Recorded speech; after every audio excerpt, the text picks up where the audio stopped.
Hello. So, for our research project, we will all be focusing on the effect of age on working memory and attention span. This will be contributed by Leslie Lira, Michelle Mora, Belen Esparza, Alyssa Herrera, and Giselle Preciado, which is me. So, the overall purpose of our study is basically to focus on the impact of age on working memory and attention span. This will be examined by analyzing participants' responses to a questionnaire that we all created with the intention to assess cognitive ability, daily habits, and overall demographic background. Now moving on to previous research. Hi, my name is Michelle, and I will be discussing our previous research and our hypothesis. So for previous research, one of the articles we've read shows how they look for the correlation between deep thinking and working memory. For our project, we decided to look for correlation between age and working memory. Our hypothesis. So as I mentioned before, we are looking between age and working memory. We're researching to see if there's any difference based on based on an individual's age. The participants are divided into two age groups. Group 1 is between 18 and 25, and Group 2 is between 26 and 52. Next up, we'll be discussing method. Hello, my name is Leslie, and I'll be discussing method. The method part includes participants, materials, and procedure. Hello, I will be discussing participants. My name is Belen Esparza. A total of 129 individuals participated in the study. All participants were fully informed about the experiment beforehand and gave consent to take part. The demographics collected include gender, identity, ethnicity, and age.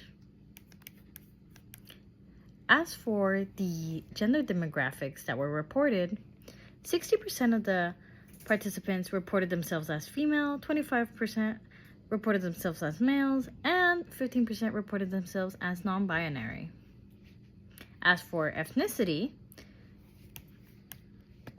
20% reported that they were Hispanic, 30% reported that they were white, 5% reported that they were black, 40% reported that they were Asian, and 5% reported that they were Native American.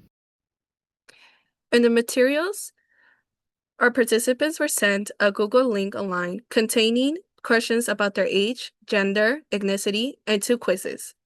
We shared this Google link through social media platforms and Canvas. To organize our information, we used Google Spreadsheets.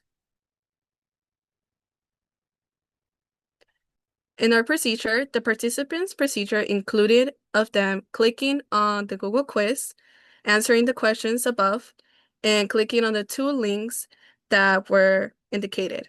These 2 links led them to 2 quizzes, one quiz being the attention span quiz that gave 10 questions to answer, while the working memory quiz tested participants' reaction time by flashing a screen and testing how fast they would respond to it.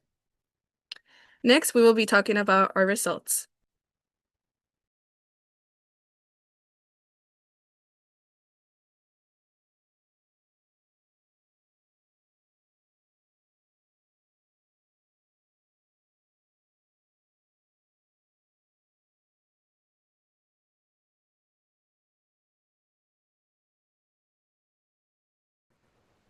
Hi, my name is Alyssa Herrera. I'm going to be doing the conclusion and critique. I'm going to be talking about the key findings, strength, weaknesses, and future directions.